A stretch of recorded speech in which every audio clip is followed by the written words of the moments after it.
Thank you for joining me today. It's Brian Gubernick, and welcome to the No Days Off podcast, where we believe that every single day brings a new opportunity to get better.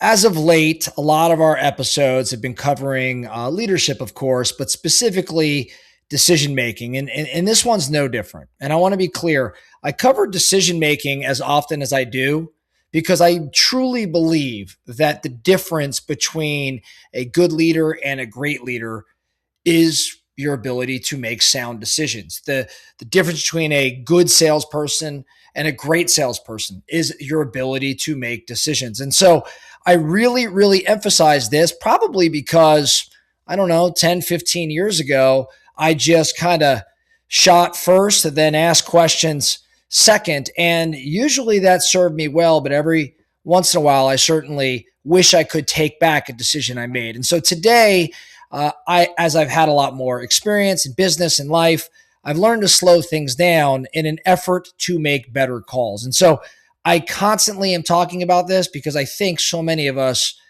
man, we are one great decision away from changing our lives. So today, I want to start with a question. I want you to think back to the last decision that maybe you regret. Maybe it was an email you shot off, or the thing you said in a conversation or in a meeting, or the hire you made where you rushed it, or the argument you had but you didn't really need to have. Now I want you to ask yourself, were you at your best when you made that decision, when you made that call? You probably were not. Here's what I've come to believe. Most of our worst decisions don't come from a lack of skill or even knowledge. They come from a depleted state. What do I mean? You knew better. You just weren't in a place maybe to act on it. And decisions like that have a tendency to compound. One regretted decision, a regretted call is just a bad day. But if you do this multiple times over, say a career worth of bad decisions, especially made in depleted moments over and over, it's a totally different trajectory. Now, I learned this one in my own body.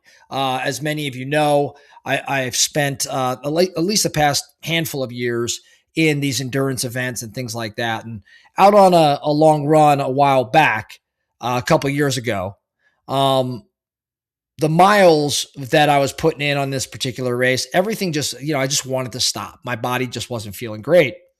And the worst decisions I remember making out on that course, it came in those miles when things were really, really hard. And I made these poor decisions, not because I didn't know better, but just simply because in hindsight, I was just empty. What do I mean? I was hungry. I was hurting. I was alone. My body was kind of wrecked. And I made a number of decisions from that state. See, the fix was not more willpower. It was actually food. It was a reset. It was a reason to keep going. It was a break. Now, why am I talking about that? I think the same thing happens in business. We just don't always see the depletion that I was just describing as clearly because it doesn't show up as sore legs. It shows up as a decision. Now, there's actually a tool for catching this. And it's actually interesting because it comes from the recovery world. I believe it's AA that leverages this particular tool. Just in general, communities that help people stay sober, I think they deploy this strategy. They they teach a way to stop yourself before a bad moment can actually become a really bad choice, right? Staying sober. So they built a check, and it's just 4 letters, and it's called HALT, H-A-L-T, HALT, H-A-L-T. Hungry, angry, lonely, tired. Hungry, angry, lonely, tired. The idea here is pretty darn simple. When you're in one of those 4 states, you are not yourself. Your judgment drops. Your patience will disappear. The version of you making the decision is not the version you'd actually trust with such a decision. So before you act, you halt, you stop, you check the four I just gave you. Let's walk through them. First, the H, hungry. Now, this sounds too simple to matter, but it isn't. When your blood sugar drops, your brain immediately starts hunting for shortcuts. That's how you're wired. You get impulsive. You make a quick call instead of the right one.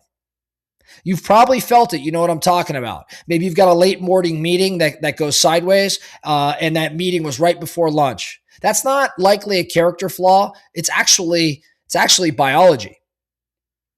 And when I say hungry, it's not just about food. You can be hungry for rest. You can be hungry for a win. You can be hungry for something to finally just go your way.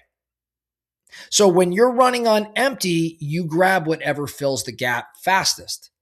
And in my experience, a lot of times the fastest is rarely the best. So you've got to check your hunger. The A, the second one in HALT, is angry. Anger is not the problem. Acting from anger is the problem. When you're fired up about something, your view really narrows. You stop seeing the entire picture. You see the one thing that just sets you off. And when you're in that state, as many of us have been, you send the message, or you say the message you can't take back. You make the threat you don't really mean. And you burn a bridge that maybe you spent years building. So the cost of one angry decision can outlast dozens of great ones. So when you feel the heat rise, that's the signal. Not to necessarily push harder, but again, to halt. The L, lonely, the third one, lonely. This one is not really one we think about all that often. But again, I go back to, my endurance events. You're pretty lonely out there. See, when you're building something as an entrepreneur, you can be surrounded by people, but you still feel completely alone in it.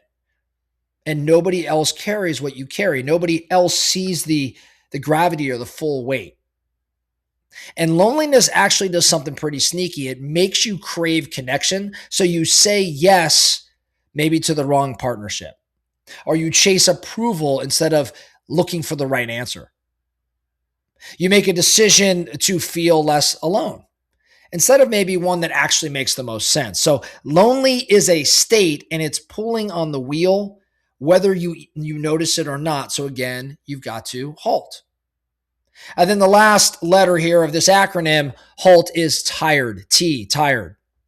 This is the one that gets all of us, especially high performers like our No Days Off Nation.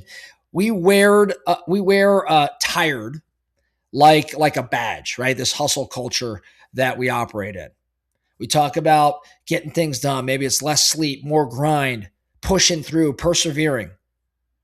But I've learned that tired isn't necessarily toughness. Tired is actually impairment. It impairs your judgment.